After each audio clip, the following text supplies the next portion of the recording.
and the Senators of the Republic of the Philippines.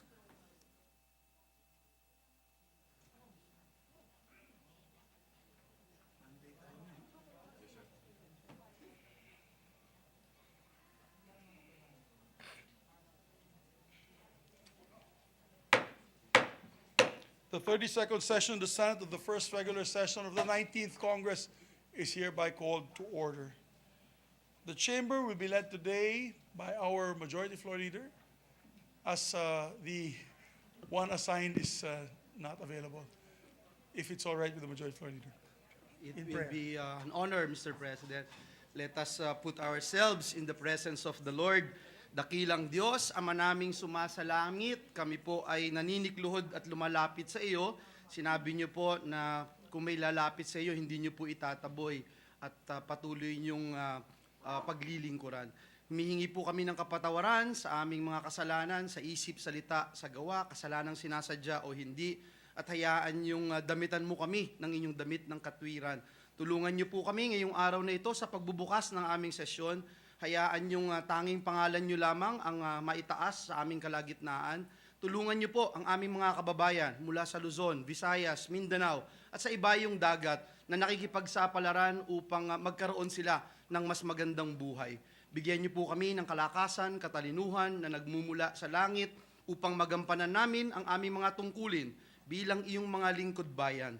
Hayaan mong maparangalan ka namin sa lugar na ito at sa iyong mga kamay, aming inilalahad at ipinapaubaya ang lahat ng aming gagawin ngayong araw na ito at sa mga susunod na araw para sa iyong kaluwalhatian. Maingat po naming ibinabalik sa iyo ang lahat ng papuri, pasasalamat at pagdakila sa pangalan ng aming Panginoong Hesus. Ang lahat po'y makiisa at magsabing Amen. Please remain standing for the singing of the Philippine National Anthem.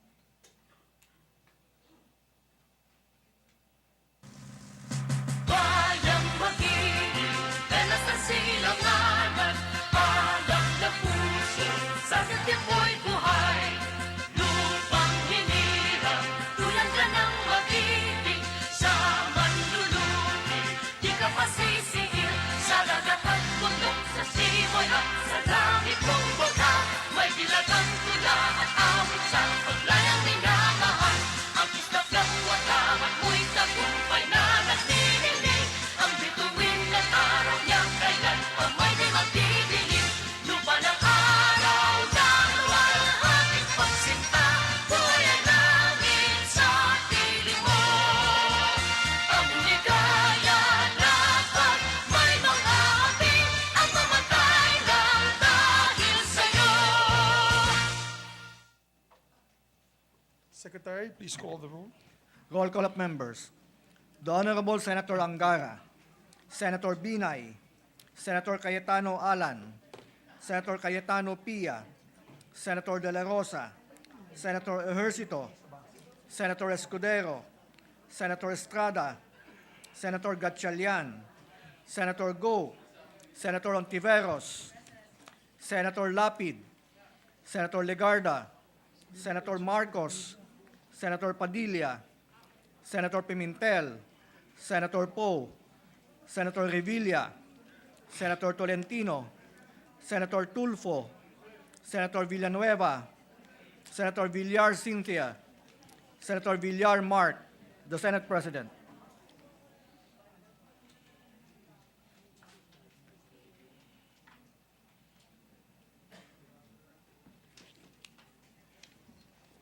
You see Cheese kasama dito. Ay, madam. It's online. Ay, tiniyan. Hindi siya kasama dito. I can. With 21 senators present and one member, Senator Escudero, online due to exposure to COVID, the chair declares the presence of a quorum. Mr. President, Majority Leader. I move that we dispense, Mr. President, with the reading of the Journal of the 31st Session, Wednesday, November 23, 2022, and consider the same as approved. There being no objection to the motion of the Majority Leader, the motion is approved. Yes, Mr. President, before we continue, may I place on record and welcome our guests from the gallery, guests of Senator Tolentino and Senator Pia Cayetano, the members of the Armed Forces of the Philippines. They are active and reserve who will undergo a cybersecurity program at the University of Cincinnati, Ohio, USA, starting December 4, 2022, Mr. President. We welcome each one of them in this august chamber. We also welcome guests of Senator Cayetano, His Excellency Ilan Floss, Ambassador of Israel to the Philippines, Deputy Chief of Mission Nir Balzam, Mr. Or Habib, Partner and Head of Global Innovation of Areli Capital.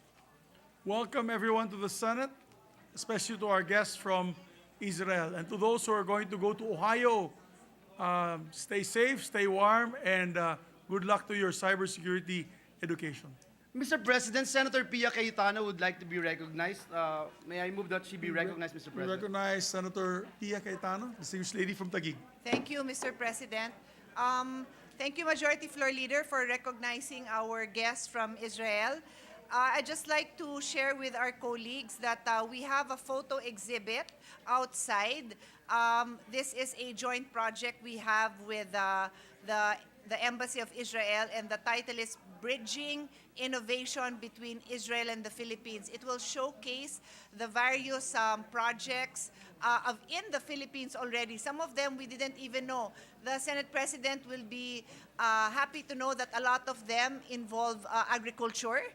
And after that, we had a very interesting talk by Mr. Or Habib, who is the partner and head of Global Innovation, Areli Capital. And it was so interesting for us, Your Honor, because as we as a body have all supported STEM and innovation, our former chairman of the Committee on Higher Education, Senator Joel Villanueva, I am pointing you out to our guest, Mr. Or over there. We were talking about how universities are the hub of knowledge and innovation, but a lot of times the problems are, Your Honors, the next step on how to pursue this, how to support the growth and to commercialize, Your Honor, the innovations that are made in the university level. So these are the kind of discussions we had, just the tip of the iceberg, but we hope that it will allow us to continue exploring. Ang sabi nga po ni Mr. Habib, where there are humans, there are innovation. So just like our Senate President's passion is to promote the countryside, there is so much opportunity there. So I leave it at that, Your Honors. We are thankful for our guests who joined us today in the Senate. Thank you. Thank you, and we'd like to welcome Ambassador once again. We'd like to welcome our ambassador, Israeli ambassador to the Philippines, Ambassador Flus. I had an opportunity, a great opportunity to visit your beautiful country. And I really admire how the farmers can produce so much from so little water, so little good soil. It's the desert. They are experts in hydroponics. They're experts in drip irrigation, which we also benefit from in Bukidnon, in my province. We have several projects from the private sector there, utilizing their technology. We welcome you to the Senate, and we thank you for all the innovative programs you're giving to our countrymen. Maraming salamat. So, Majority Leader. Yes, Mr. President, Senator Grace Po also would like to be recognized, Mr. President. In Our- line, yes, Senator Grace Po her is recognized. recognition, Mr. President. yes, as an enjoiner to your manifestation, Mr. President, I am happy to say that the Israeli government is really willing to also help us with our water resources.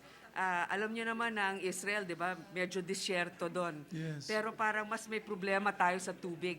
Na pinapaligiran tayo ng tubig kesa sa kanila. Yes. So, thank you to them for their willingness to help us and teach us with their technology and expertise.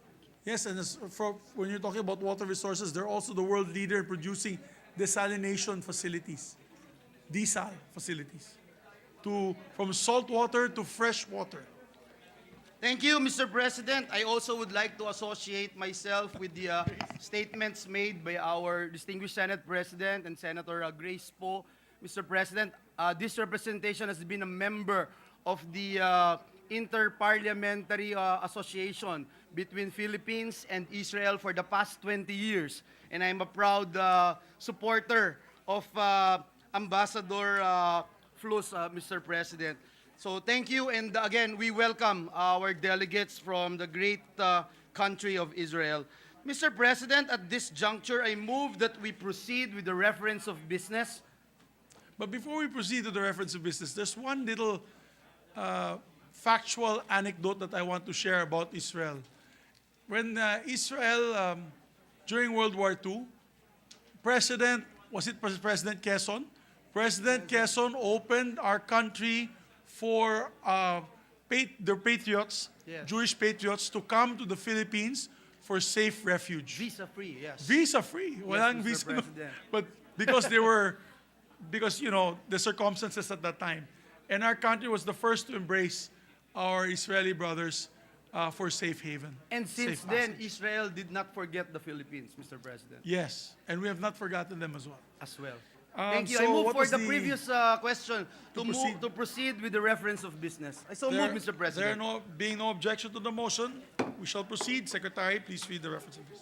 Bills on first reading. Senate number 1520, requiring and regulating the use of wearable body cameras and dashboard cameras by law enforcement officers in the course of conducting a search or making an arrest, providing funds and other purposes. Senator Revilla Jr. To the Committees on Public Order, Dangerous Drugs and Finance. 1521, granting incentives to Filipino independent films who were granted honors in notable international film festivals, appropriating funds therefore. Senator Revilla Jr. Referred to Committees on Public Information, Mass Media and Finance. 1522, strengthening the role of parents associations and creating for the purpose the National Parent Council and appropriating funds therefore. Senator Revilla Jr. Committees on Basic Education, Ways and Means and Finance. 1523, preserving the indigenous games of the Philippines. Senator Revilla Jr. Committees on Culture and Arts and Sports. 1524, establishing a post-traumatic stress disorder awareness and education program. Senator Villar M. Committee on Health and Demography.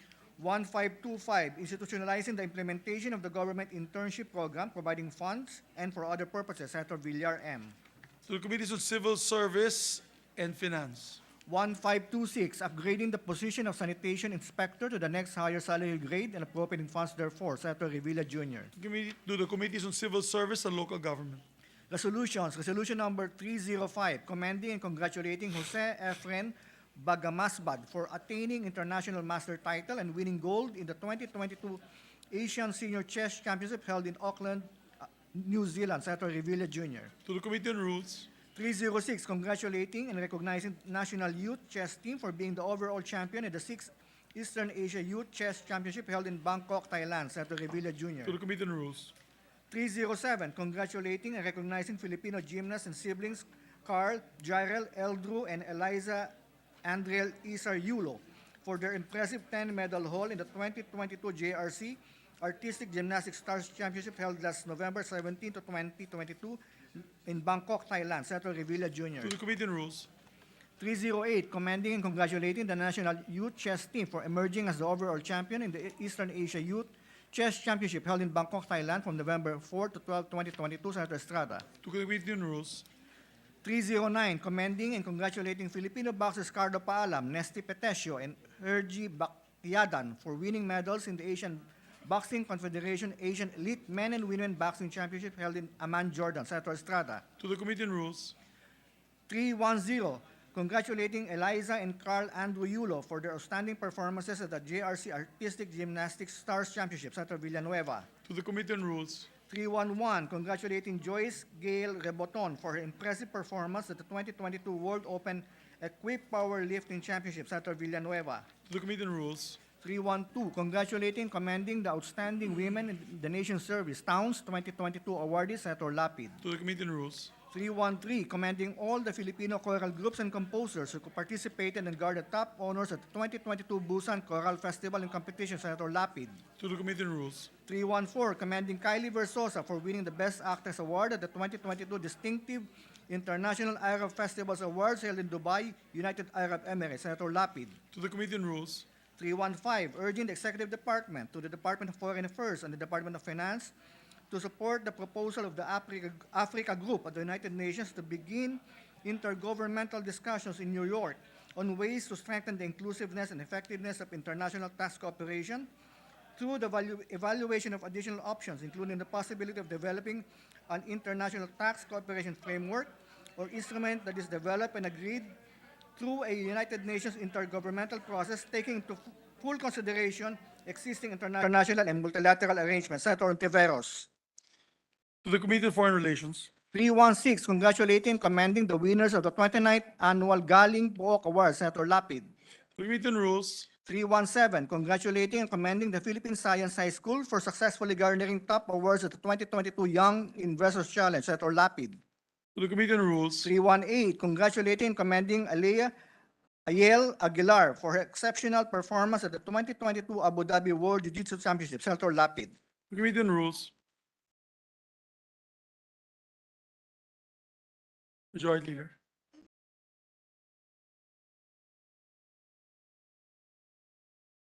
Mr. President, at this juncture and with the permission of the body, I move to consider proposed Senate Resolution number 246, and for the Secretary to read the title of the measure. I so move, Mr. President. There being no objection to the motion of the Majority Floor Leader, there being none, Secretary, please read the title of the measure. Resolution congratulating and commending the Powerlifting Association of the Philippines for their successful campaign representing our country in the 2022 Southeast Asian Cup. Majority Leader. Mr. President, the sponsor, principal sponsor, Senator Lito Lapid, would like his sponsorship speech to be inserted into the records.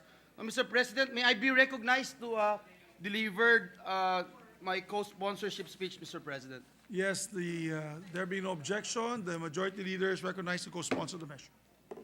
Thank you, Mr. President. Mr. President, we join our dear colleague, the distinguished gentleman from Pampanga, our Pinuno, Senator Lito Lapid, in congratulating and commending the Powerlifting Association of the Philippines for their incredible and indeed powerful performance during the 2022 Southeast Asian Cup held in Johor Bahru, Malaysia. Our athletes dominated, Mr. President, the competition, bringing home a total of 78 medals. Our men's team won 23 gold medals, 13 silver medals, and 13 bronze medals, while our women's team bagged 21 gold medals, 4 silver medals, and 4 bronze medals. Altogether, Mr. President, our teams set 10 new Asian records, Mr. President. These powerful men and women who represented our country, and I was told some of them, if not most of them, are here today, Mr. President. They are Rafael Renzo Cahilig, Nestor Redula Jr., Francis Oliver Retardo, Emilio Lorenzo Florendo, James Emmanuel C., Johan Chan, Rose Emmanuel Chodosio, Mafi Daniel Polvora, Jalen Sitien Cruz, Lance Gabriel Lakian, Rodison J. Esmundo, Merwin Torres, Joyce Gail Reboton, Maria Angelica Savilio, Jeremy Rain Bautista, Christine Erin Alejandro, Charlene Ray Togade, April Iris Williams, Ricky Diane Sol, and Bea Piedad, Mr. President. We are confident that our athletes, Mr. President, will continue this winning streak as we are now considered one of the strongest teams in Asia. The exemplary performance of our athletes inspired this August Chamber to significantly increase funding, Mr. President, for our Philippine sports through our 2023 national budget, where PSC budget in 2022 was only 725.23 million, while its budget for 2023 per third reading in our GAB is 2.327 billion. And the Senate shall remain committed in supporting and empowering our world-class athletes, and thanks to our dear colleague, our seatmate, Senator Sani Angara. Again, Mr. President, we are incredibly proud of this historic feat, and we join our colleagues in congratulating and commending our athletes for bringing pride and honor to our country. We also extend our congratulations to their coaches, their families, and all the members and staff of the Powerlifting Association of the Philippines. Muli, Ginoong Pangulo, maraming salamat and may God bless us all. Mr. President, next to co-sponsor the measure is no other than the distinguished gentleman from the province of Davao, Senator Bongo. I move that he be recognized. Distinguished gentleman from Davao, Senator Christopher Bongo, is recognized. Mr. President and esteemed colleagues, it is with great pride and honor that I co-sponsor the Senate resolution and congratulating and commending the Powerlifting Association of the Philippines for their successful campaign representing our country in the 2022 Southeast Asian Cup. I extend my profound support to our athletes who participated and exemplified their admirable dedication and perseverance for bagging 49 medals in the men's team, composing of 23 gold medals, 13 silver, and 13 bronze medals. Likewise, in the women's division, we were able to capture a total of 29 medals, 21 gold medals, 4 silver, and 4 bronze medals. Indeed, the accolades and accomplishments of our countrymen have served as a source of encouragement and inspiration. This goes to show that despite the challenges we are facing and the humbling experience this pandemic has brought upon each of us, we continue to strive harder and soar to greater heights. Your sacrifice and commitment truly serves as an inspiration for all of us.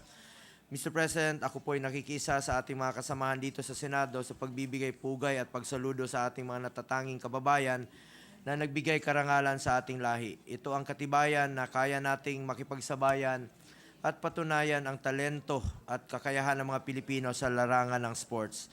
As Chairman of the Senate Committee on Sports, ako ay nagbibigay pugay sa inyo. Ang diskarte, tapang at galing sa inyo na inyong pinamalas ay nagbigay ng malaking karangalan sa bansa. Tunay na kahanga-hanga ang pagpupursige ng ating mga Pilipinong atleta, kaya naman nararapat lamang po na sila po ay patuloy nating suportahan at tularan. Of course, I also give recognition to our coaching staff and trainers. You are vital pieces of our athletes' success. Bilang Vice Chair po ng Committee on Finance, nagdagdag po tayo ng pondo, nabanggit po ni Majority Floor Leader, para sa susunod na taon, para sa ating mga atleta at Grassroots Sports Development Program ng Philippine Sports Commission.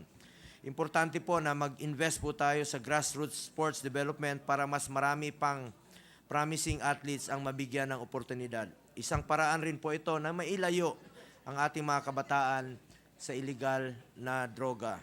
Katulad ng lagi kong sinasabi, get into sports, stay away from illegal drugs. Mr. President, it is only proper and befitting that we give due recognition and distinction to our outstanding Filipino athletes who competed at such a high level for showing their undying devotion to our country through sports. It is for this reason that I request to be made co-author of this Senate resolution. Suportahan po natin ang ating mga atleta at marami po tayong mga promising athletes dito sa ating bansa. Thank you po, Mr. President. Maraming salamat, Senator Go. Thank you, Mr. President. At this juncture and with the permission of the body and the sponsor, I move that all members of the Senate be made co-authors of this resolution. I so move, Mr. President. There being no objection, motion is approved, and thank you to the Majority Leader. Thank you, Mr. President. No member wishes to interpolate or propose amendments to the measure. I move that we adopt proposed Senate Resolution number 246, subject to style. So move. There being no objection, proposed Senate Resolution number 246 is hereby approved and adopted by the Senate. Yes. Are they here to receive the resolution? Yes, Mr. President, one of the members. But before we suspend the session, Mr. President, may I be allowed to just acknowledge our ambassador of the ambassador of the Kingdom of Morocco, Mohammed Rida El Fassi, who is also here in this August chamber. We welcome him. Welcome, Ambassador. And who has beat Belgium in the World Cup, Mr. President? Oh, congratulations. Wonderful feat. 2-0. sir. The number 22 team beat the number 2 team. Congratulations. I move for a minute suspension so that we can invite, Mr. President, the recipient of the resolution, Mr. President. session Thank you, suspended. Mr. President.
Majority Leader. Thank you very much, Mr. President. Mr. President, I move that we resume consideration of Senate Bill number 1410 under Committee Report number 8. This is declaring the first day of February as National Hijab Day. So move, Mr. President. There being no objection, motion is approved. Mr. President, the parliamentary status of this measure is that it has already been sponsored, and at this juncture, I now move that we open the period of interpellation. I so move, Mr. President. There being no objection, the motion is approved. Period of interpellation is open. Mr. President, I move that we recognize the sponsor of the measure, the distinguished gentleman from Bicol region in the Republic of the Philippines, our dear Senator Robin Hood Padilla, and to interpellate our Minority Leader, Senator Coco Pimentel. Our So moved. distinguished colleague representing the Bicol region and adopted son of Mindanao is recognized, my dear friend, Senator Robin Hood Padilla. Bismillah. Maraming salamat po, Ginoong Pangulo at sa atin pong pinunong mayorya. Isang magandang hapon po sa inyong lahat. A'udhu billahi minasyaitanir rajim. Bismillahirrahmanirrahim. Alhamdulillah rabbil alamin. Bismillahi wassalatu wassalamu ala rasulillahi. Assalamualaikum. And to interpolate, we'd like to recognize our distinguished Minority Floor Leader, Senator Coco Pimentel. Magandang hapon po sa amin pong pangalawang chairman ng PDP, Senador Aquilino Coco Pimentel III. Magandang hapon po sa inyo, Chairman. Thank you, Mr. President. With the permission of the sponsor, siguro tatanungin ko siya bakit may pangalawang chairman siyang rene-recognize sa loob ng isang partido, Mr. Chairman. Pero at any rate, hindi na po kasi outside of the topic. Because I love you, boss. At any rate,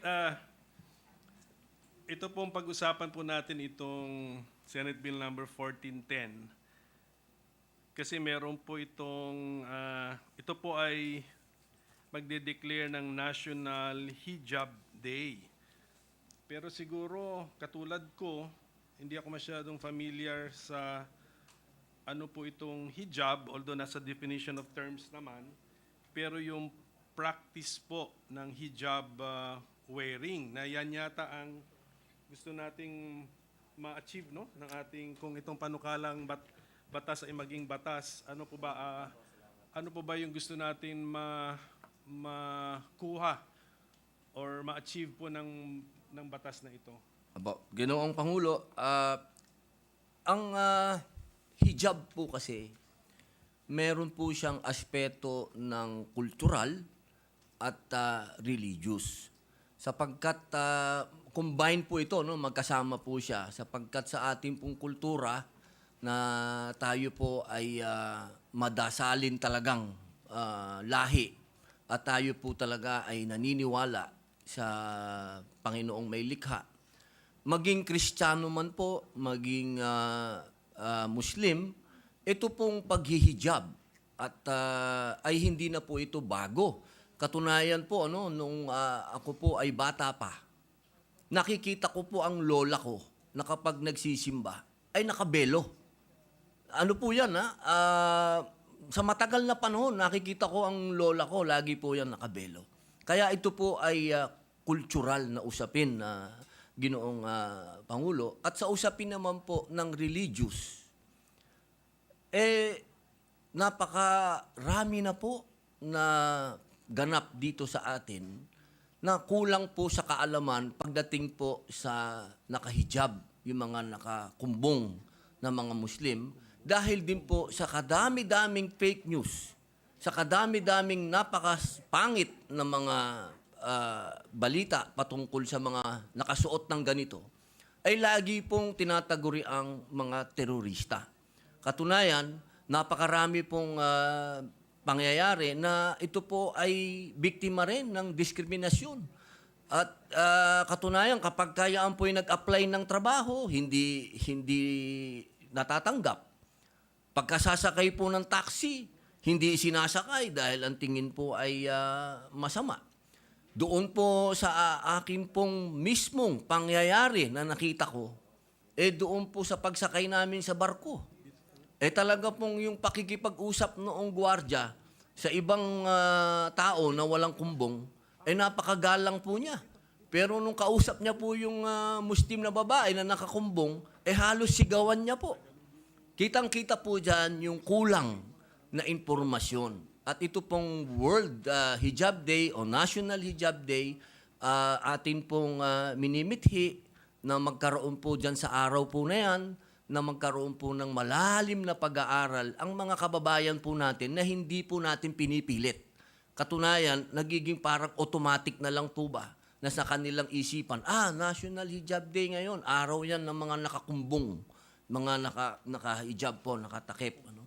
At yan din po ay isang pagpapaalala na wala pong pagkakaiba sa pagitan ng mga Muslim at Kristiyano sapagkat kapag tiningnan po natin si Virgin Mary, peace be upon him, siya po ay nakahijab.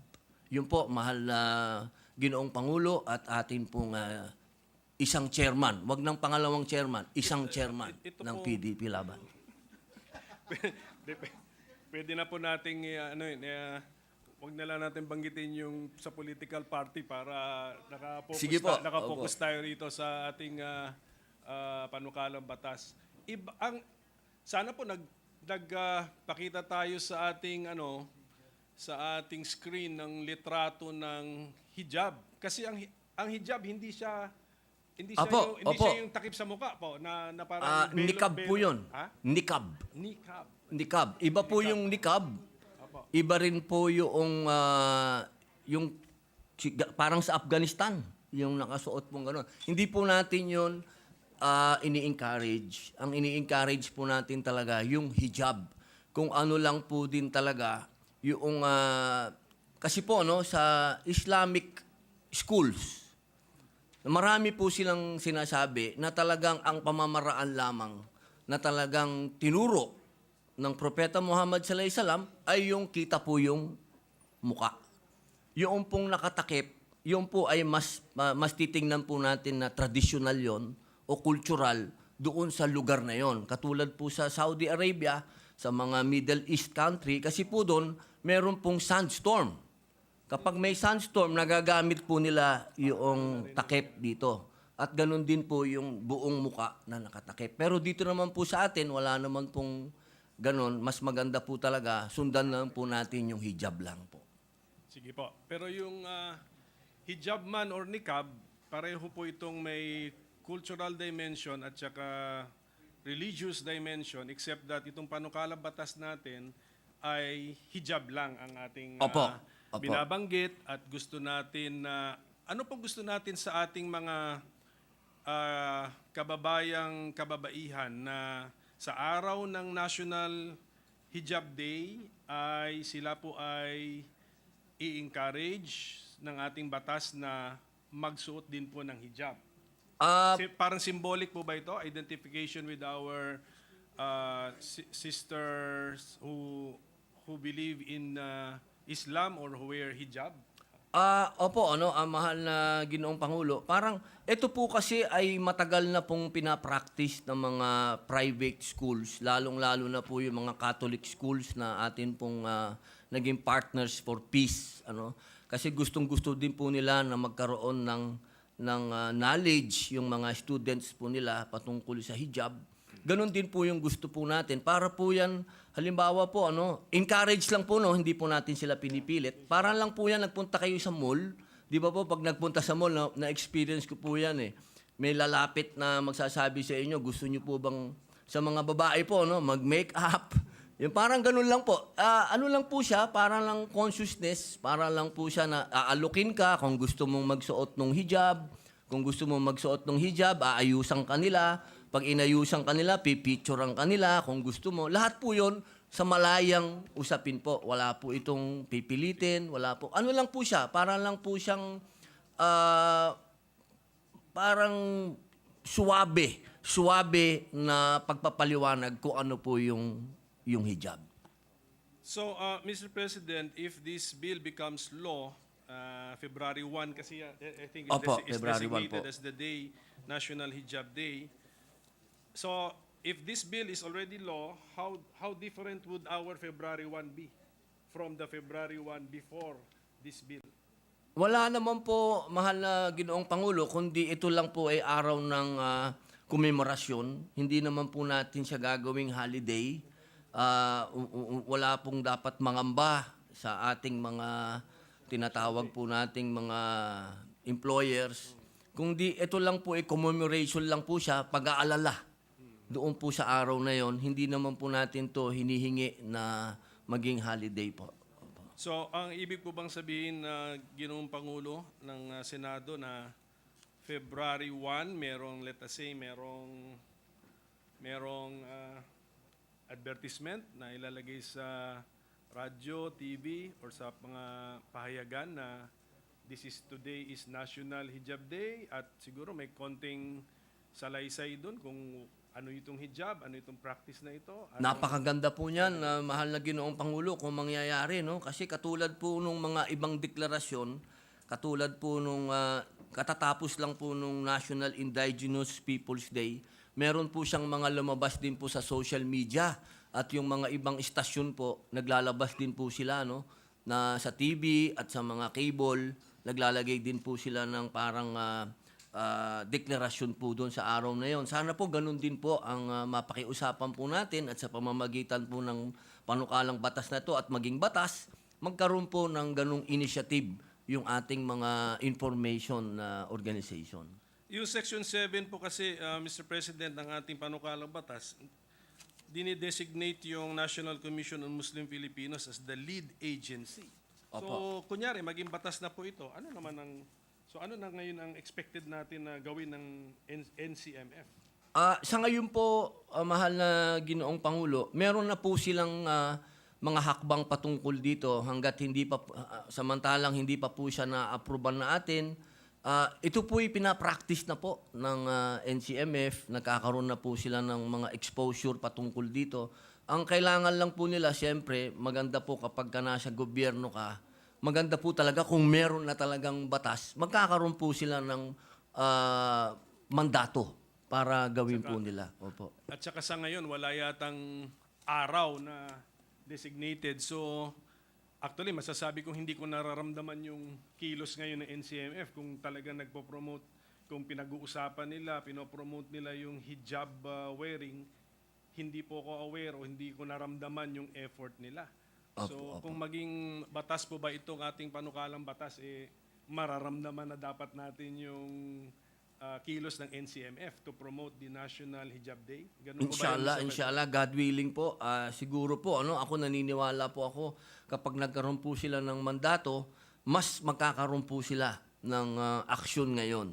Kasi matagal na po namin itong ginagawa. Naging kapartner ko na po sila ng OMA pa po sila, no? Nagkaroon na po kami ng mga ganitong exposure at yun lang po talaga. Kailangan lang po talaga nanggagaling na po talaga sa mainstream ng gobyerno yung pagkilala po sa National Hijab Day po. Meron po bang, Mr. President, meron po bang budget implication itong panukalang batas? Kung maging batas na ito, hihingi ba ng additional funding ang NCMF at saka saang halaga kung sakali man nahihingi po sila? Yan na po ang pinakamagandang tanong na atin pong narinig sapagkat nung nagkaroon po tayo na ang hearing patungkol dyan at yan din po yung kanilang iminungkahi. At ang atin naman pong ibinalik po sa kanila, kasama naman po yan sa mandato ng National Commission on Muslim Filipinos. Kung kaya po nila yung gawin yan nang wala pang additional budget, mas maganda. Sapagkat sa ngayon po, ang ating gobyerno ay nasa kasalukuyan ay naghahanap po ng mga pondo. Ang pinakamaganda lang po sa oras natin ngayon ay ma-approvean po at maging batas po ito at ma-practice po natin at yung usapin po ng budget siguro po ay yan po ay sa susunod na lang po namin pag-uusapan. Sa ngayon po wala pong pinakamahalaga kung hindi magkaroon po ng National Hijab Day.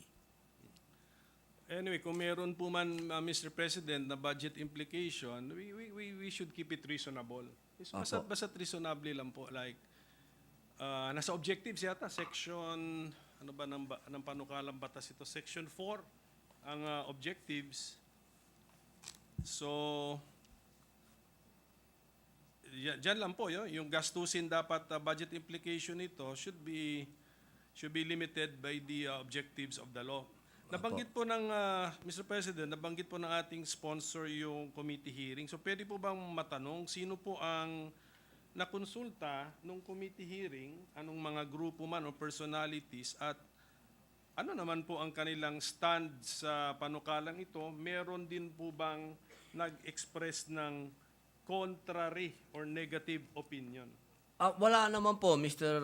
Ating pong mahal na Ginoong Pangulo. Katunayan, nandiyan po, no, umattend po sa atin yung mga kilala na talaga po sa mundo po ng Muslim Pilipinos. Kasama po natin dyan ng NCMF, kasama din po natin ang Bangsamoro Autonomous Region of Muslim Mindanao, kasama po natin si Attorney Maysara Latip, at kasama din po natin si Samira Gotok. Kasama po natin yung mga tunay na hindi naman po natin pwede sabihin nakikipaglabang, kundi sila po ay yung mga noon pa hanggang ngayon ay tinatayuan po nila yung usapin po ng Hijab Day. Opo. Wala, ang nakita ko lang pong, ang narinig ko lang po na oposisyon, yung ayaw po nung iba ng ating mga ibang imam at mga ustads na gawin po itong holiday. At naiintindihan po natin yon sapagkat sa Islamic na usapin po, dalawa lang po talaga ang holiday. Idil Fitir at Idil Adha. Yun lang pong dalawang yon. Maliban po doon, wala na po. And yes, yung holidays kasi hindi nga dinadagdagan itong panukalang batas nito. So, final point na lang siguro, Mr. President, meron akong yung nababasang balita na may konting kaguluhan sa Iran ngayon. Hindi ko alam kung accurate o hindi because basta that's the news I gather or which reached me. Hindi ba konektado ito sa hijab wearing, Mr. President? At if our sponsor is familiar also with the issues in Iran right now, if he can elaborate on what is happening, Mr. President. Opo, mahal na Ginoong Pangulo, nabanggit po natin yan doon sa ating privilege sponsorship speech. Totoo po yan, nagkaroon po ng isang issue sa isang babae po doon na vlogger na hinuli po ng pulis. At nagkataon naman po, wala po tayo doon, hindi po tayo pwedeng maghusga kung anong nangyari. Ngunit ang naganap po ay pumanaw yung babae habang nasa pangangalaga po ng pulis. At ito po ay may kinalaman po din talaga sa proper wearing ng hijab. Nagkataon po kasi magkaiba naman po tayo ng mga batas. Sa Iran po kasi, sa kanilang mga batas, inuobliga po. Inuobliga po silang magsuot ng hijab at sila po ay may kaporosohan sa mga hindi po magsusuot. Ang kaibahan naman po sa atin, wala pong obliga. At sa atin din pong saligang batas, sinasabi din po doon na may malayang pagsunod, pagganap sa kanyang religion. Kaya yung atin po, mahal na Ginoong Pangulo, ang gusto lamang po natin, ang atin pong minimithi dito sa panukalang batas na ito ay magkaroon lang po ng sapat na edukasyon po yung ating mga kababayan kung ano po yung hijab. Wala po tayong gustong pilitin. Kahit po mga kapatid naming Muslim, hindi po namin sila pinipilit. Kung ayaw po nila magsuot, wala pong problema. Dahil naniniwala po tayo, lahat ng bagay dito sa mundo, sa amin pong mga Muslim, kailangan ikhlas. Ibig sabihin, galing po sa loob nyo. Kailangan bukal sa loob nyo. Kaya wala pong pilitan po. Sige po. So na-timing lang Ginoong Pangulo na hijab wearing yung isang issue sa ibang bansa. Kasi iba't ibang legal regime doon, ano, na medyo sapilitan yata doon. Sila po kasi ngayon po, mahal na Ginoong Pangulo, ang Iran po ay nakapaloob po siya ng religious po sila eh. Masyado po silang religious, yung kanila pong gobyerno, mas nakakaangat po ang religious kesa po doon sa civilian, ano. So ano po sila eh, revolutionary government din po yan, ano. Tandaan po natin, galing po ganun ng Iran. So sa atin po naman, tayo naman po ay hindi po tayo ganung bansa, ano? Tayo po ay tinotolerate natin lahat. Tayo po ay hindi po tayo kailanman na magpipilit sa kanino man na ganung bagay po. So, kung atin pong talagang i-capture, i-summarize po yung mga benepisyo nitong panukalang ito, ano po yun? Para po makakuha tayo ng suporta sa publiko para Opo. gawin natin itong panukala maging batas. So, in short, ano po, kunyari, ano yung pinaka magandang epekto nito sa lipunan natin kung ito po yung maging batas? Una po, mahal na Ginoong Pangulo, understanding. Kailangan magkaroon po tayo ng pagkakaisa doon po sa tinatawag nating pagkakaintindi po natin kung ano po ang religion ng bawat isa at kultura. At hindi po dapat tayo magpatalo sa mga fake news, sa mga masamang balita, sa mga sensational news na nagsasabi na itong pulutong ng taong ito ay terorista, itong mga taong ito ay masamang tao. Ito pong National Hijab Day na ito ay pagpapaliwanag po ng pagkakaintindihan at pagkakaisa ng religion at kultura ng mga Muslim at Kristiyano. Napakaliwanag po, ano, visual po nating nakikita ang pagkakaisa natin kapag nakikita po natin si Virgin Mary. Parehas po tayong naniniwala kay Virgin Mary. Sa amin pong chapter sa Holy Quran, meron po dyan isang chapter si Virgin Mary. At ganun din po sa Bible ng ating mga mahal na Kristiyano. Nandyan po si Virgin Mary. Parehas po tayong naniniwala sa miraculous birth ni Jesus Christ, peace be upon Him. Ito po yung tinatawag po nating hakbang upang tayo po ay dumire-diretso na sa pagkakaintindihan at maging ito po ang dahilan para tayo po yung maghawak kamay at wag na po tayo magbitaw pa sa isa't isa para proteksyonan po ang bawat isa kung ano po talaga ang paniniwala ng bawat relihiyon at yun po ang pag-ibig sa kapwa. Yun lang po. Thank you, Mr. President. Thank you for the time of our sponsor. So it's really to promote, the bill is to promote mutual understanding among the different adherents of different faiths. And then siguro by February 1 of each year, on February 1 of each year, we will see Filipinos, especially the women, voluntarily, freely, and eagerly wearing the hijab as siguro as an expression of solidarity with our Muslim sisters. Probably, Your Honors, if I may, Minority Yes, sir. Floor Leader, it's more of a sign of respect that our country recognizes, no, na nakikita po natin yung kahalagaan ng samahan natin ng mga kapatid na Muslim. Yan ay napakahalaga.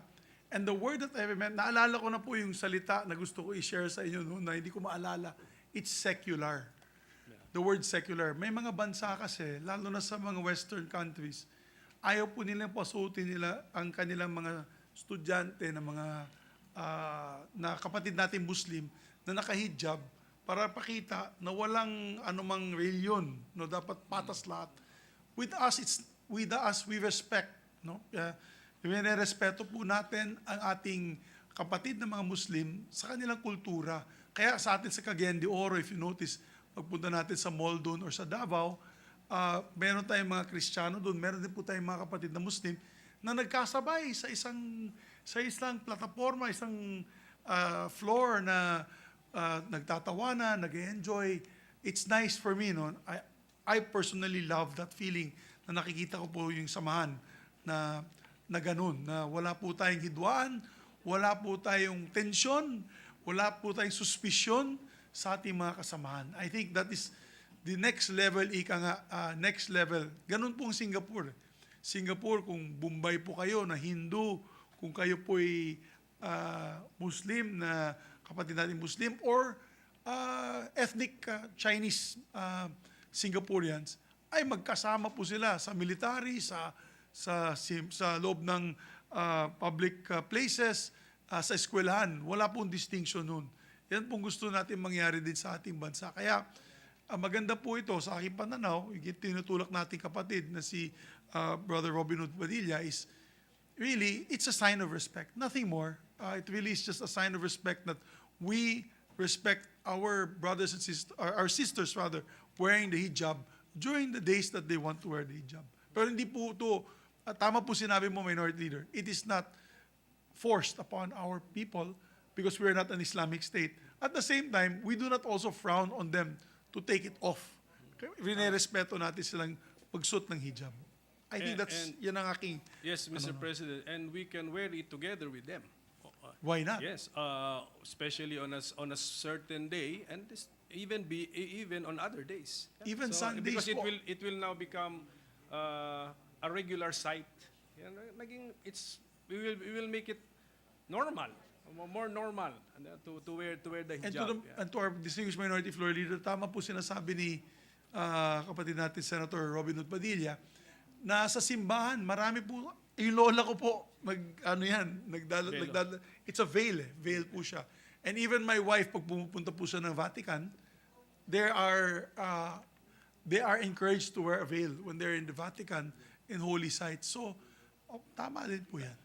So since we raised this issue of veil and hijab, may I ask the sponsor, Mr. President, are these two the same? Even though the material may be different. Opo, actually po, lahat naman po yan, mahal na Ginoong Pangulo. Galing po yan talaga sa kultura sa Middle East. Talaga pong ano po ang babae talaga doon. Wala pa man po ang Islam o ang Christianity, part na po ng culture nila talaga, na sila po ay naka-veil po talaga. Pero tama din po kayo, ngayon po nag-iiba-iba na lang ang materyales, iba-iba na po yung material na ginagamit, pero iisa po ang purpose po nito. Siguro, if that is the input, Mr. President, maybe at the proper time we can revisit Section 3, definition of terms. If hijab is really a cultural practice of Muslim and non-Muslims, maybe we could take a look at the definition, because it states here, hijab refers to a modest garment worn by Muslim women to cover the hair and neck. Maybe we can expand it to reflect historical reality. Aba, maganda po yun. Hindi ko po yan tinatanggihan. Napakaganda po yan. Nagkataon lamang po, mahal na Ginoong Pangulo, ang hijab po talaga ay doon po sa tawag ng mga Muslim sa hijab. Pero kung in general po natin talaga, mas maganda po sa akin yun. Mas pabor po sa akin yun. Sapagkat alam niyo po sa Islam, the more na marami pong nakakaintindi sa religion na to at tumatanggap, mas gusto po namin yun. Opo.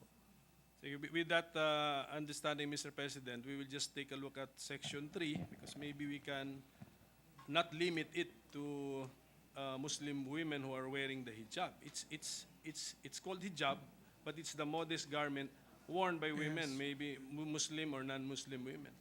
Actually po, when my wife went to Maguindanao with your wife, nagdala po sila ng veils. May mga veil po sila kusang loob po ng ating parehong may bahay ang gumamit pang respeto sa ating mga kapatid na Muslim. So yes, Mr. President, so thank you for the time given to me by our sponsor for this for the interpellation.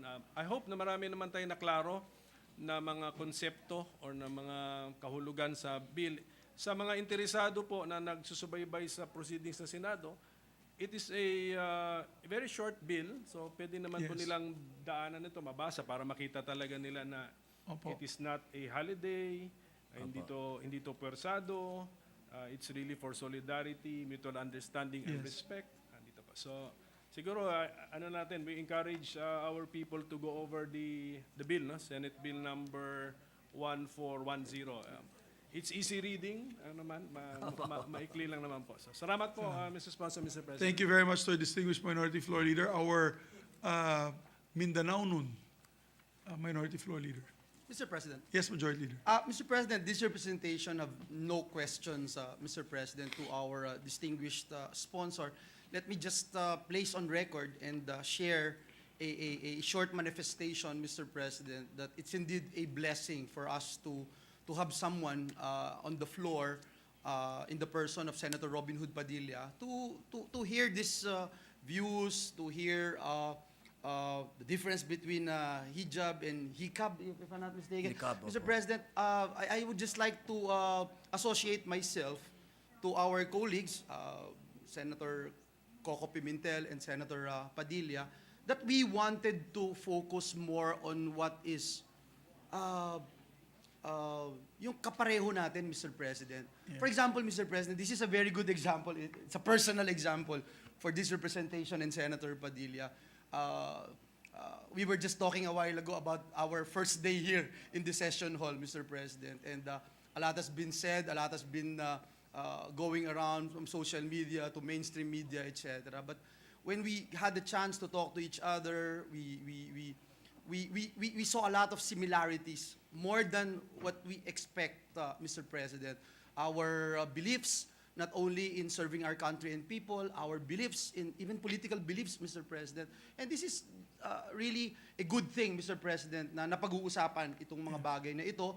At gagaya ng sinabi po ng ating ginoong sponsor about this particular measure, marami po tayong pwedeng matutunan sa isa't isa. Hindi lang yung Muslim sa Kristiyano, yung Kristiyano din sa Muslim, Mr. President. I remember there was a time also in my life that I had this wrong connotation na if you go to some parts of Mindanao, hindi pwede yung Kristiyano doon at hindi pwedeng mabuhay ang isang Kristiyano doon sa Mindanao. I had this wrong connotation. I grew up in a church, Mr. President. I was in high school and I had this wrong connotation of what it's like. But when I got the chance to go there, I remember getting to know, for example, Congressman Hataman, Mujib Hataman, who is, by the way, kumpadre ko, inaanak ko yung anak niya, inaanak niya yung anak ko. And it's a good conversation and information na natututunan natin, Mr. President. Napakahalaga ng solidarity, napakahalaga ng respeto. Respeto sa isang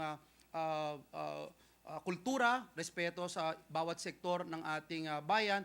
At higit sa lahat, Ginoong Pangulo, yung pong impormasyon. Napakahalaga ng impormasyon na ating naririnig at ito'y nagbibigay sa atin ng mas maayos, mas positibo at mas malinaw na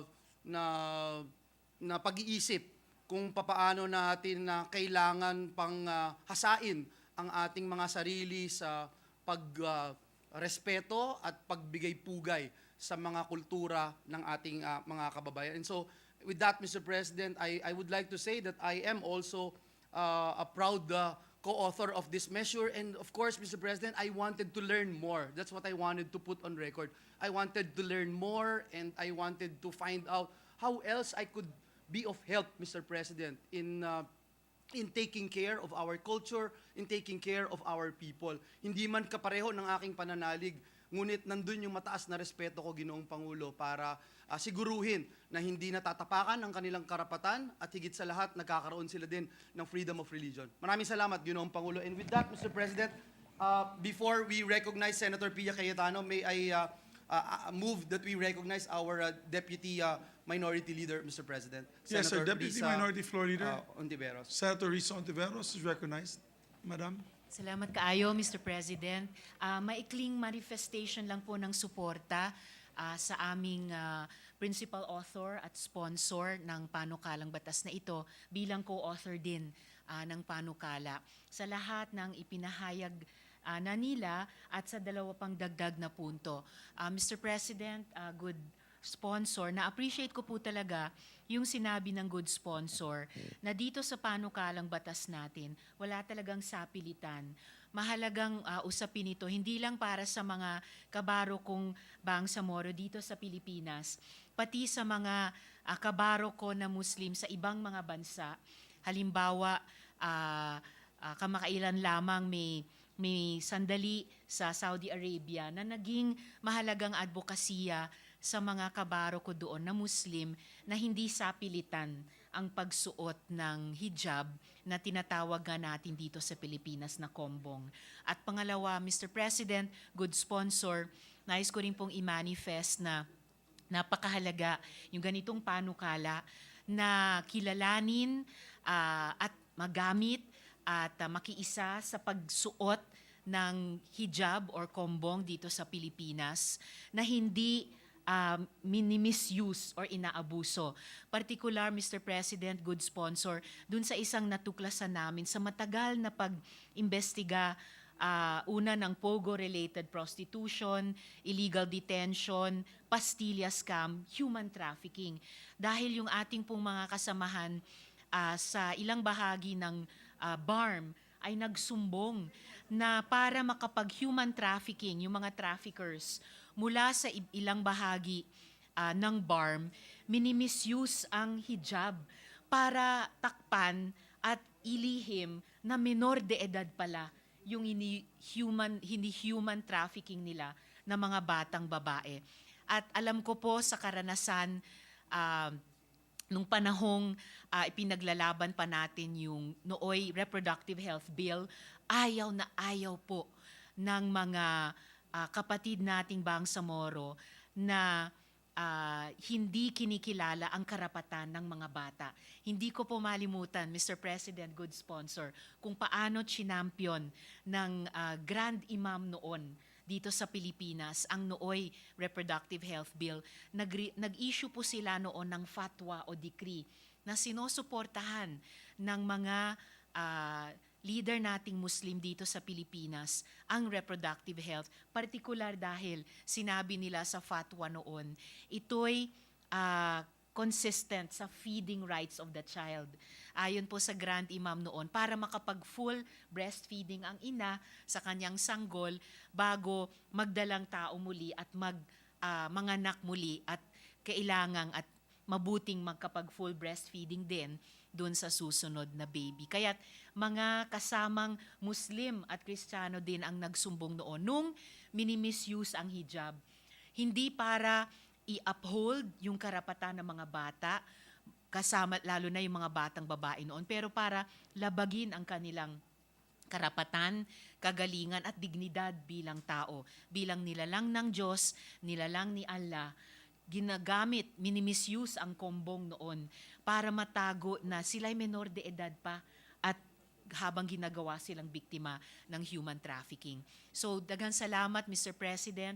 Syukran sa ating sponsor sa napakagandang panukalang batas na ito na kanilang pinamumunuan dito sa ating chamber upang kilalanin ng buong sambayanang Pilipino anuman ang ating pananampalataya, itong pagsuot ng hijab bilang isang relihiyosong at kultural na pananamit upang ipagdiwang ang dignidad ng tao at hindi kailanman maggamit at ma-misuse para labagin ang dignidad na ito na itinuturo ng ating lahat ng mga pananampalataya. Salamat sa liwat, Mr. President. Mabuhay, sukran, good sponsor. Thank you very much to our distinguished Deputy Minority Floor Leader. Next, Your Honor. Opo, una po, mahal na Ginoong Pangulo, nagpapasalamat po ako sa ating pinunong minorya, ang atin pong champion talaga sa federalismo. Maraming salamat po. At sa atin pong pangalawang pinunong minorya, maraming salamat po sa inyong napakaganda pong manifesto. Maraming salamat po. At siyempre po sa ating pinunong mayorya, maraming salamat po at kinilala niyo po ang aking paghihingi ng paumanhin kung ano man po ang nagawa ko sa inyo sa unang araw natin dito sa Senado dahil sa maling pagkakakilala. Maraming salamat po sa pagtanggap ng paumanhin. Maraming salamat po, Ginoong Pangulo. Maraming salamat din po. Mr. President, next to interpret is the distinguished lady from the city of Taguig and Pateros, Senator Pia Cayetano. I move that she be recognized, Mr. President. Our distinguished colleague from the city of Taguig and the town of Pateros, home of the best balut in the world, Senator Pia Cayetano is recognized.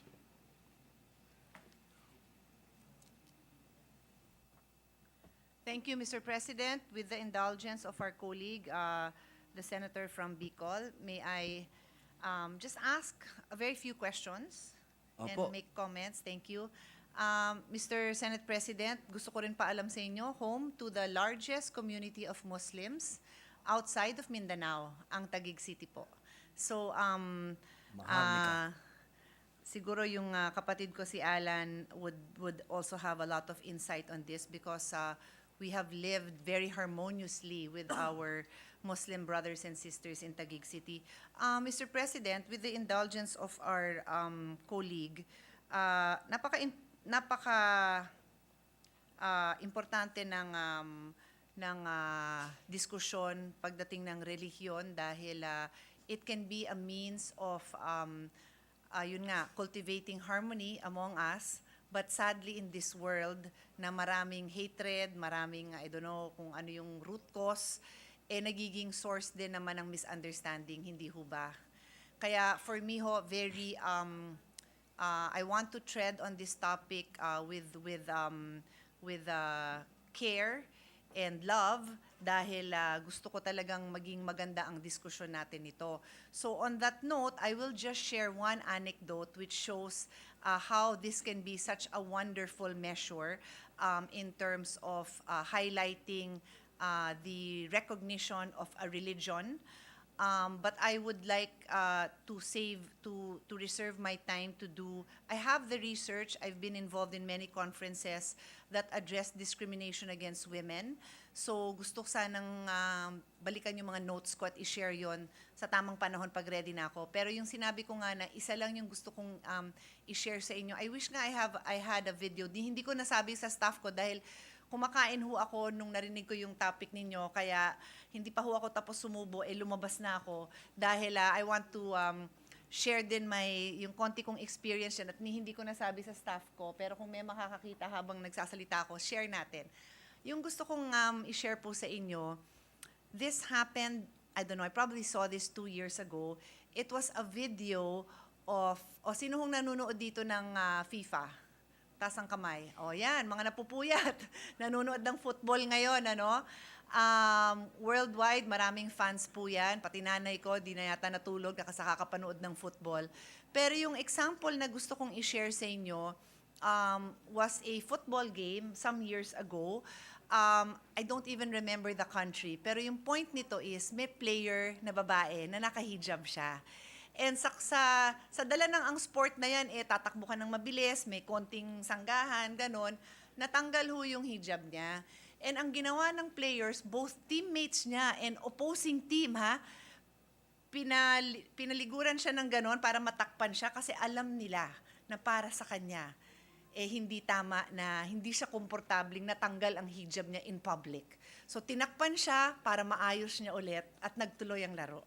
May the record show, napakaganda ng ngiti ng ating kasama na taga Bicol.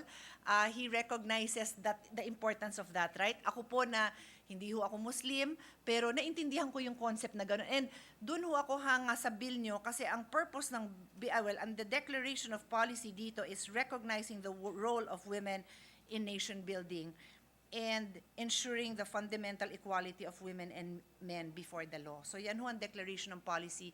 This example showed na kung kailangan natin gumawa ng mga polisiya na magbibigay proteksyon sa mga kababaihan at sa kanilang paniniwala, gagawin ho natin.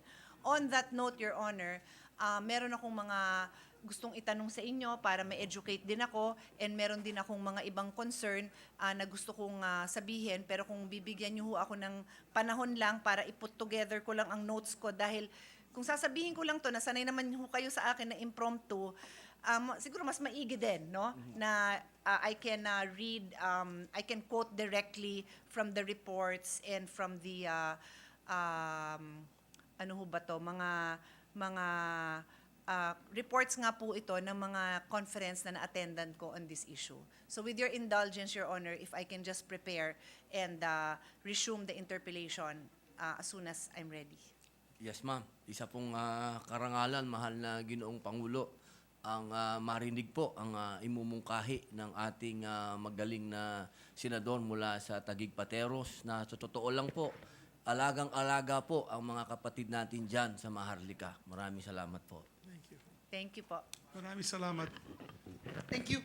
So With that- we suspend, maybe But before consideration we of do the that, measure. Mr. President, may I be allowed to make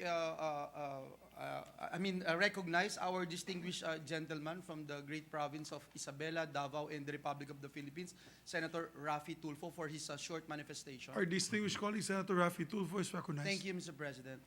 Thank you. Thank you, Mr. President.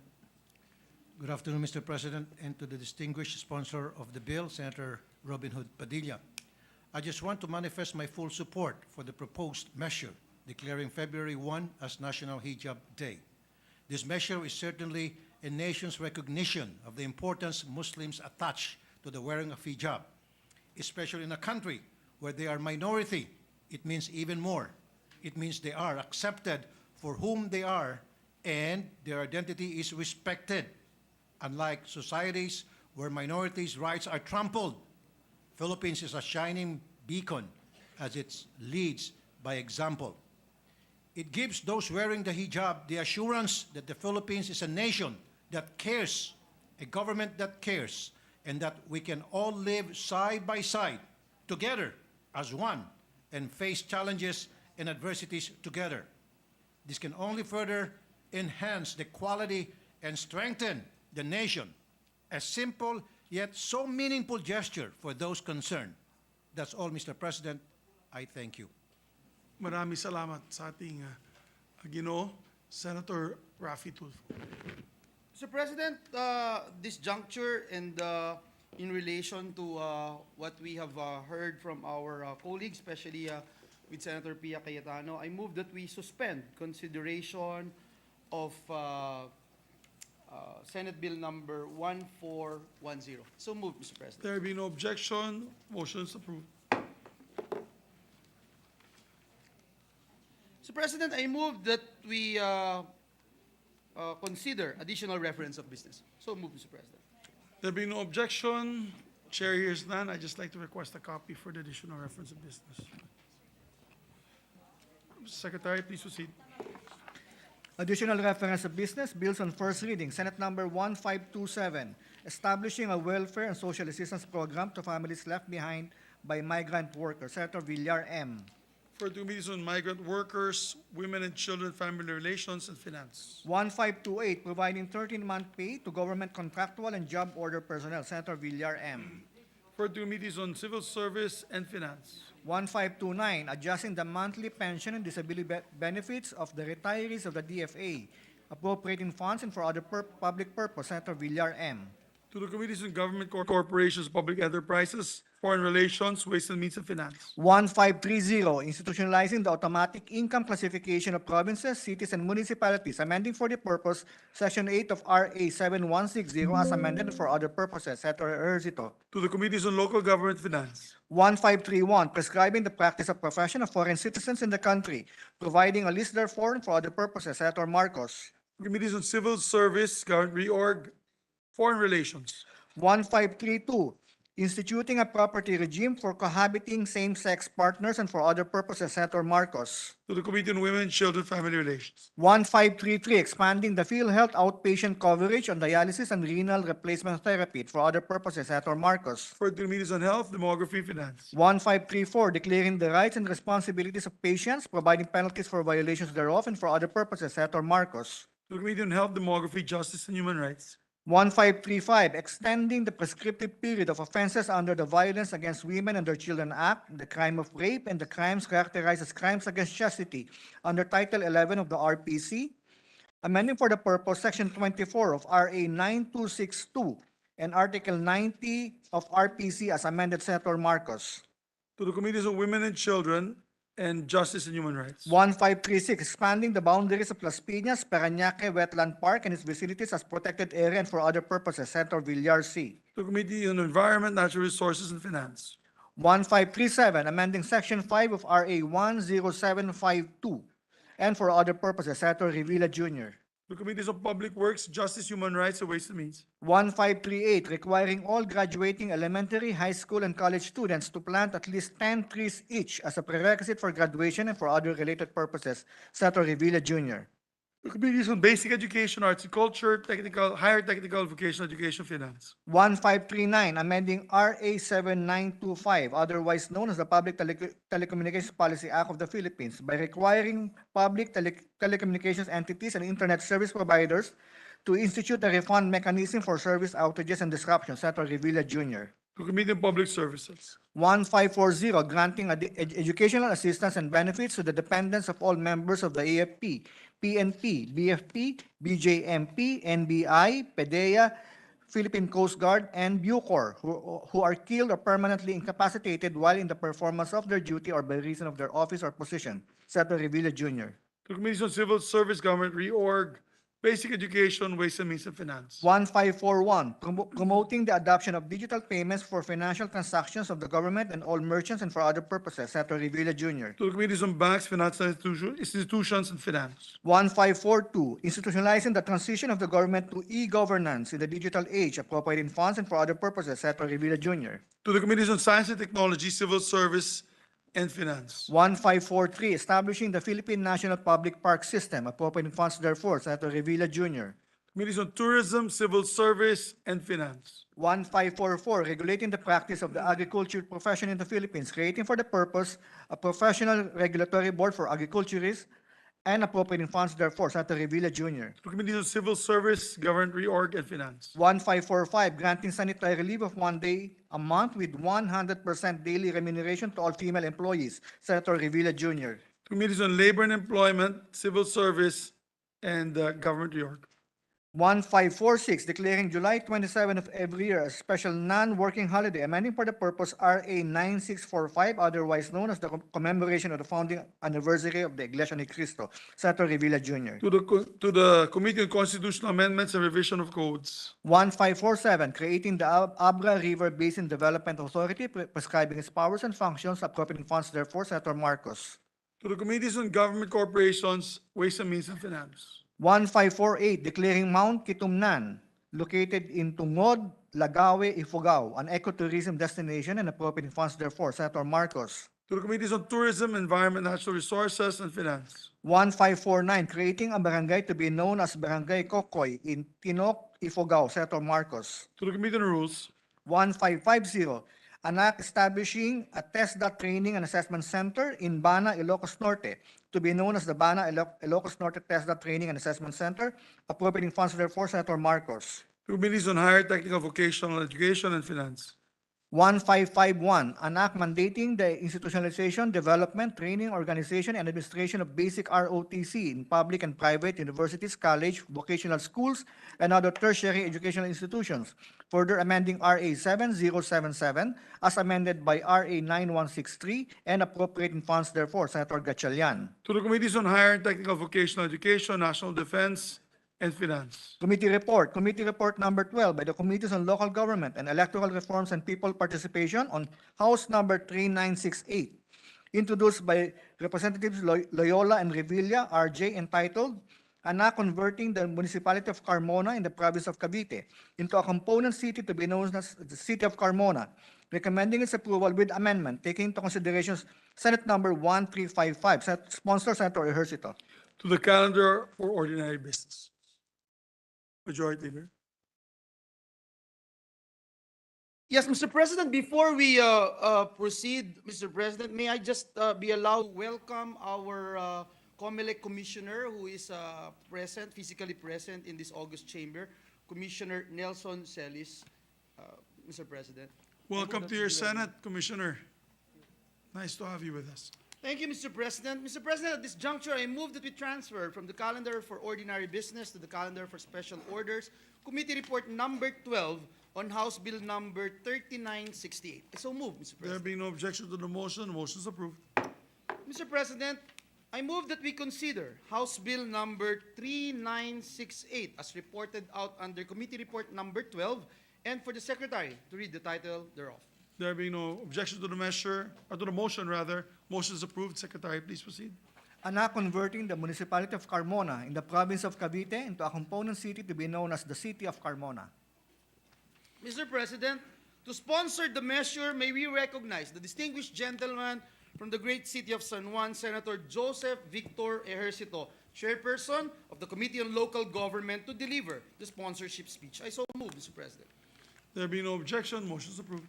And we recognize the distinguished gentleman from San Juan, the city of San Juan, Senator J.V. G.B. Ejercito. Good afternoon, Mr. President, honored members of the Senate. Again, a pleasure, good afternoon. I have the honor to report on the floor House Bill number 3968, taking into consideration Senate Bill number 1355 under Committee Report number 12, entitled An Act Converting the Municipality of Carmona in the Province of Cavite into a component city to be known as the City of Carmona. Your committee, Chairperson on Local Government, understands fully the importance of this measure and its contribution to the future of Carmona and its people. Being a former mayor who saw and worked for the progress of a small town to a highly urbanized and developed city of San Juan, I can only support this wholeheartedly and acknowledge the toil and dedication of the people behind this measure. Ginoong Pangulo, ang ating po layun ay maparami pa ang mga lungsod sa ating bansa. Higit marahil sa karangalan na matawag na sila'y city, ang isang bayan, ay kaakibat nito ang kaunlaran at mas maginhawang buhay para sa mamamayang naninirahan dito. Kaya po naunawaan ko kung bakit umaapaw ang suporta sa panukalang batas na ito mula sa mga kasamahan natin sa kapulungan na ito mula sa lalawigan ng Cavite. We especially acknowledge the support of our colleague to this measure, a true and respected Caviteño, Senator Bo Revilla, by filing a counterpart bill, Senate Bill number 1355. Mr. President, this is historic legislation not just for Carmona, but for this august chamber.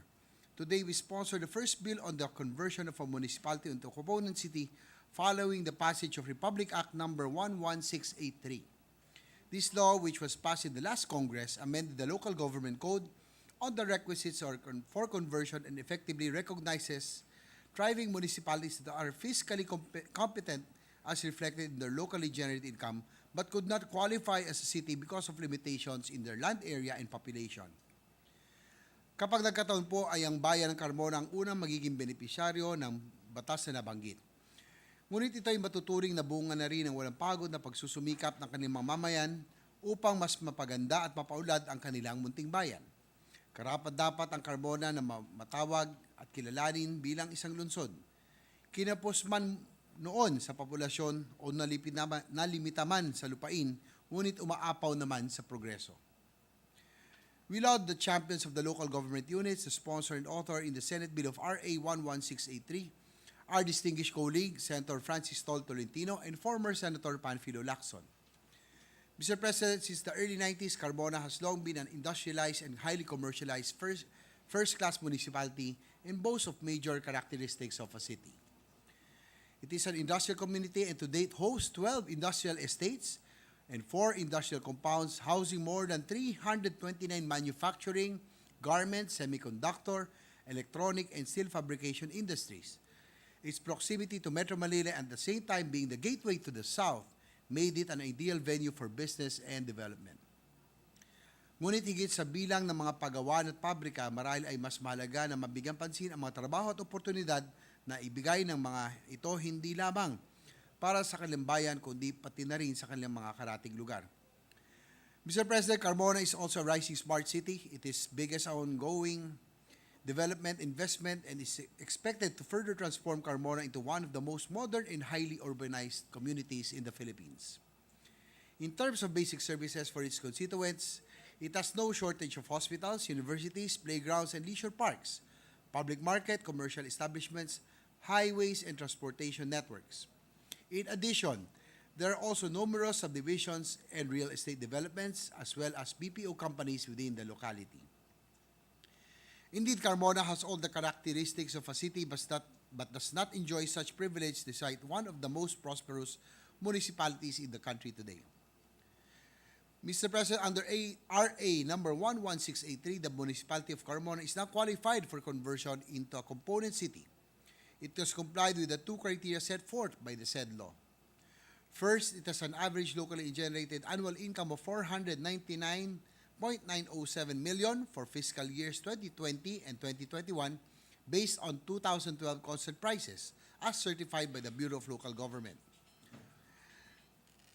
This is more than the required in terms of finance.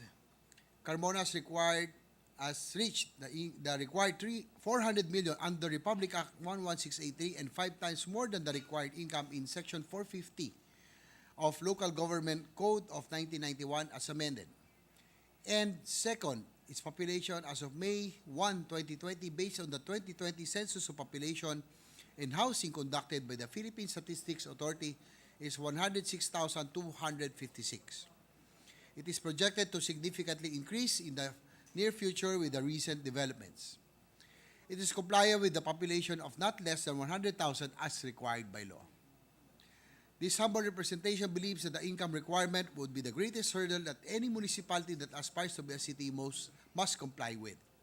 However, the municipality of Carmona has passed this obstacle with flying colors. Though it has already complied with the population requirement, I firmly believe that because of the beauty and continued industrialization, more and more would choose to live in Carmona.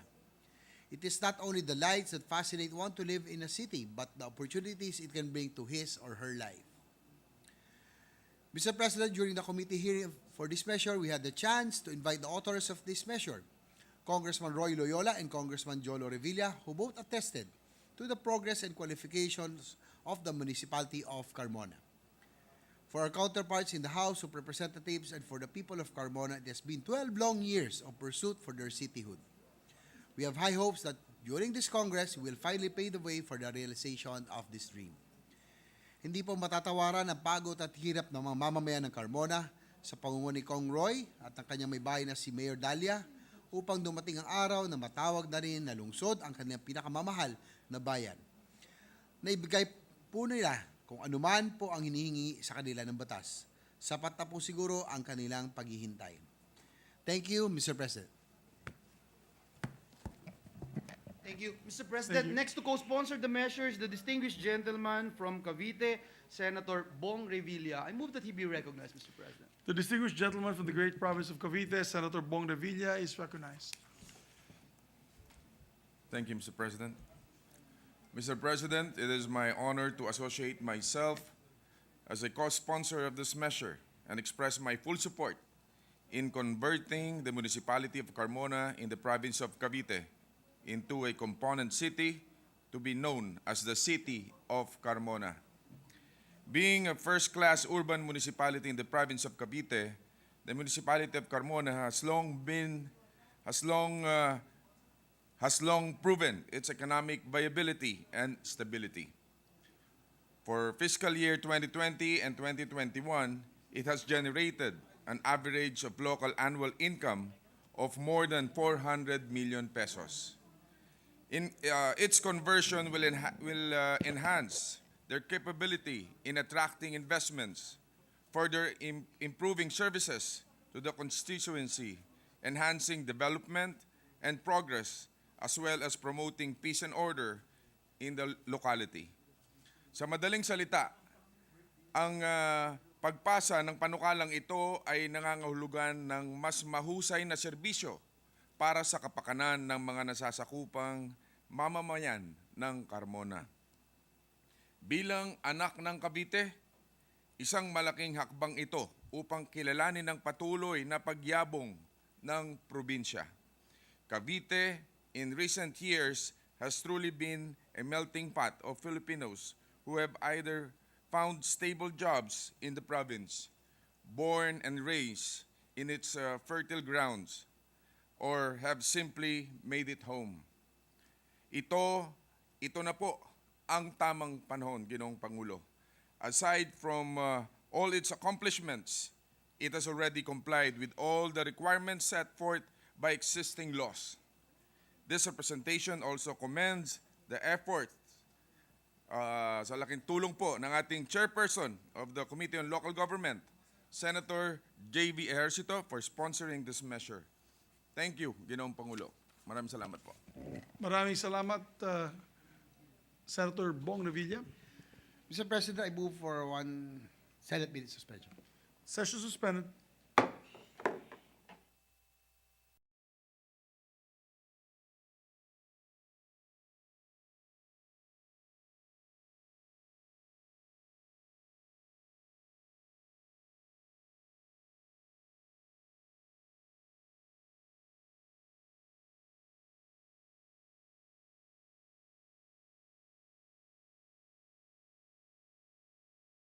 Yes, there being no objection, the measure is suspended.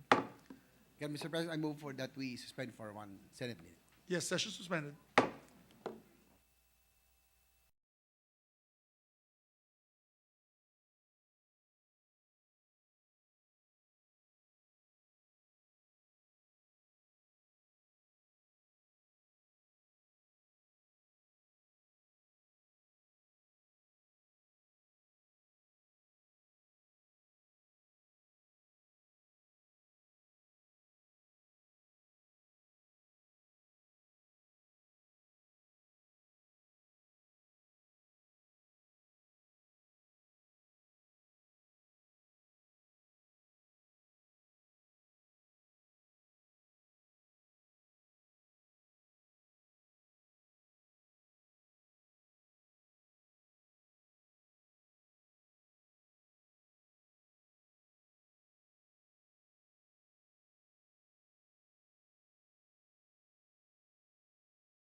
Thank you, Mr. President. Mr. President, some administrative matters. Did we suspend?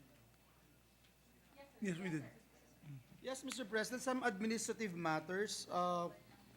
Mr. President, with the consent of the body, I move to transfer the committee referral of Senate Bill number 1176. This is an act declaring the province of Leyte a tourism zone and appropriating funds therefore from the Committee on Rules to the Committees on Tourism, Environment, Natural Resources, and Climate Change and Finance. I so move, Mr. President. There be no objection to the motion. Motion is approved. Mr. President, with the consent of the body, I move to transfer the committee referral of Senate Bill number 1154. This is an act declaring the Luzon Datum located in the municipality of Mogpog, province of Marinduque, a tourism spot and appropriating funds therefore from the Committee on Rules to the Committees on Tourism, Environment, Natural Resources, and Climate Change and Finance. So move, Mr. President. There being no objection, the motion is approved. Mr. President, with the consent of the body, I move that we transfer the committee referral of Senate Bill number 1356. This is an act declaring August 1 of every year a special non-working holiday in the municipality of Kawit, province of Cavite, in commemoration of its founding anniversary from the Committee on Rules to Committee on Local Government. I so move, Mr. President. There being no objection, motion is approved. Mr. President, this is also to manifest that the senator from Valenzuela, Senator Win Gatchalian, in a letter to the Senate President, has informed that he is withdrawing his authorship of the bill he filed, Senate Bill number 387. This is Senior High School Reserve Officers Training Corps, ROTC. The Senate earlier referred that bill to the Committees on Basic Education and Finance. So it's no longer author. He wants to withdraw author. The of bill the itself, measure. Mr. President. Or the bill. Oh, Yes. sorry. So he wants to withdraw the bill. Okay, there being no objection, motion is approved, and we take note of that. Thank you, Mr. President. Mr. President, this is also to manifest that Senator from Bicol, Senator Robin Hood Padilla, in a letter to the Senate President, has informed that he is withdrawing his authorship or the bill he filed, Senate Bill number 231. This is amending RA 8178 as amended in view of the filing of an improved version thereof. The Senate earlier referred the bill to the Committees on Agri, Food and Agrarian Reform, Ways and Means, and Finance.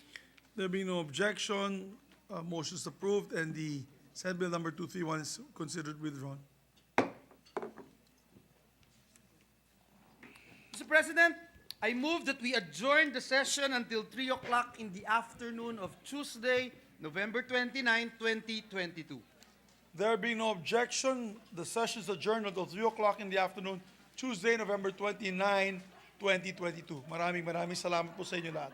Thank you, Mr. President. Thank you, dear colleagues.